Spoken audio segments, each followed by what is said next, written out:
she came to church normally. And in church, the pastor mentioned the, like, the prophecy. He mentioned the sickness and everything. And she claimed her healing, and she was healed. A few weeks or whatever months down the line, she got sick. She started seeing those symptoms again. And, she came to my mom. My cousin was married and everything. She came to my mom, and my mom, they admitted her in the hospital and everything. And this woman, like, in the hospital close to my church. So from there, she goes to church and all of that. And she was getting better. But this woman's auntie told her of this guy that she knew who could do some prayers and some, I don't know, all this herbs and stuff like that. And she would get better.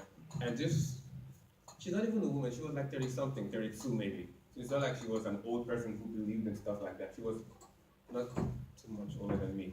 And this woman left the hospital and left the church. She left the hospital and left the church and went to this person who was supposed to pray for her and she would get better. And the woman died there. Whatever my mom says, my mom laughs. She said, I'm laughing at her. You, in your own, on your own, you left something good and you went to something bad. How can you're driving a good car and you come and say, I just want to walk under the sun. So how can you leave God and say, oh, I'm going to look for some other thing to help me? It shouldn't be that way. Amen? Amen. But regardless of what it is that you may have done, be any sins you may have committed, you are still God's child as far as you have said, Father, come into my life. No matter what it is you do to your parents, even if they say, oh, don't come back to the house, whatever, the love that they have for you is still stronger than the love they have for anybody else. I talk to my mom, even now there's WhatsApp, like at least every 2 or 3 days. But sometimes the semester gets very hectic and I forget to talk to her. And if a week or so passes, she calls me like, I don't have anything to say, I just want to make sure you're okay. Yes? I don't know if your parents are like that with you guys. But that's the same way. Okay. That's the same way God is with us. He says, you are my child. I don't care what it is. I just want to hear from you. I have all that love for you. I just need you to be around me. I don't know, maybe we would understand this more when we have children, and for those of us who have children. So I don't care what it is. Thank him for what it is he has done for you. Ask him for what it is you want to ask him for. God is always ready to hear from you. He's always willing to listen to you. He's always ready to grant whatever it is that you need. So be it your finances, be it your academics, some of us have exams, whatever the end was. You may think, oh, there are a lot of slides for us to go through, this and that and this and that.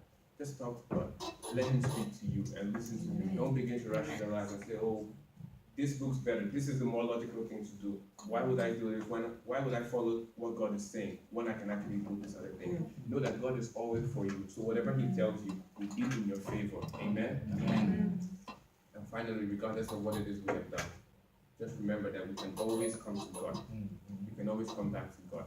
There is nothing that you've done that is so bad. There's nothing that you've done that God has not actually seen before. I don't know what you can think is the worst sin. I don't know, maybe killing somebody. David killed somebody after sleeping with his wife. So imagine how bad that was. But God still said, David is a man after, he's dead. So David was a man after my heart. That's what God classified David as, because he kept on running back to God. So I don't care what it is that you've done that you think is so hideous that you think, if my parents hear about this, they will never forgive me. Maybe, we're all human beings. There are things that people do to us and it's like, don't even come close to me again.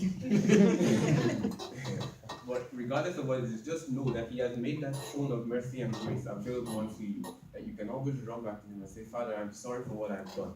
Please forgive me. And he will not just take you back as a servant. He will take you back like how the prodigal son was taken back, and will lift you even higher than where you were before. Amen. Amen.